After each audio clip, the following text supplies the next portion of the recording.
So guys, এই ভিডিওটা দেখে তোমরা তো বুঝতেই পারবে যে এই ভিডিওটা অনেক দিন আগের ভিডিও আর আমি এখন এডিট করে এখন আপলোড করছি। কারণ আমি ভুলেই গেছিলাম যে ভিডিওটা আমি করে রেখেছি যে আপলোড করতে হবে। যাই হোক, সেদিন চলে গেছিলাম আমরা এই শিব ঠাকুরটাকে দেখতে। আমি আর শানু আর আমার একটা বান্ধবী মিলে চলে গেছিলাম ঠাকুরটাকে দেখতে। আর এটা ওপেন হওয়ার পর আমি প্রথমবারই আসলাম। আর এখানে আসার পর অনেক ফটো শ্যুট করলাম। বহুত সুন্দর একটা জায়গাটা। এখানে ঘোরাঘুরি করার পর আমরা প্ল্যান করেছি যে আমরা যাব চা খেতে। কারণ সন্ধ্যা সন্ধ্যা হয়ে যাচ্ছিলো আর ঠান্ডাও ছিল বেশ, তো চলে গেছিলাম চা খেতে।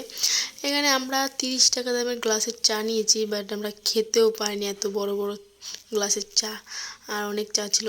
তো এখানে আমরা গঙ্গার পাড়ে গিয়ে গঙ্গার পাড়ের ওয়েদার দেখতে দেখতে আমরা চা খাওয়া শুরু করে দিয়েছি। আর সেই দিন ছিল প্রচুর ঠান্ডা গাইজ। আর এখানে চাটাও সেই স্বাদ ছিল খেতে। তারপর কি গাইস, চা ফা খেয়ে আমরা চলে যাচ্ছিলাম সোজা বাড়ির দিকে। আর বাড়িতে যাওয়ার আগে আমি এখান থেকে দুটো পেস্ট্রিজ নিচ্ছিলাম খাওয়ার জন্য। যাই হোক, এই ভিডিওটা এতটাই। Tata, bye bye.